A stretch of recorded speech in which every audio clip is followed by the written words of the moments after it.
ఈరోజు మనము టాన్సిల్స్ గురించి మాట్లాడుకుందాం. ఈ పిల్లల్లో దాదాపు 30-40% పిల్లలు ఎక్కువ మంది సఫర్ అవుతుంటారు టాన్సిల్స్ తోటి. ఎందుకంటే జలుబు చేసినప్పుడు ముఖ్యంగా టాన్సిల్స్ వాయడం, నొప్పి రావడం, జ్వరం రావడము, ఒక్కోసారి ఇంకా గొంతు మింగలేకపోవడము, ఇవన్నీ లక్షణాలు కనిపిస్తుంటాయి.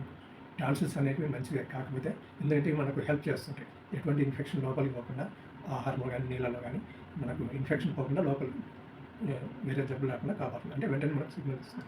గొంతు నొప్పి వచ్చిందంటే మన శరీరంలోకి ఏదో మనకు శరీరానికి పడని క్రిములు, బ్యాక్టీరియా ఇలాంటివి పోతున్నాయని అర్థం. సో ఇవి ఉండడం వల్ల మనకు సిగ్నల్ మార్గా పనిచేస్తున్నట్టు ఇవి తీయకూడదు. ఇంతకుముందు 20-30 సంవత్సరాల క్రితం టాన్సిల్స్ అంటే ఆపరేషన్ చేసి తీసేసేవాళ్ళు. ప్రజెంట్ డాక్టర్స్ కూడా అడ్వైజ్ చేయట్లేదు. ఇవి తీయడం వల్ల కొన్ని ప్రాబ్లమ్స్ వస్తాయి.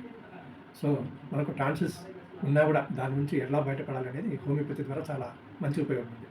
సంప్రదించవలసిన నంబర్ 9281000268.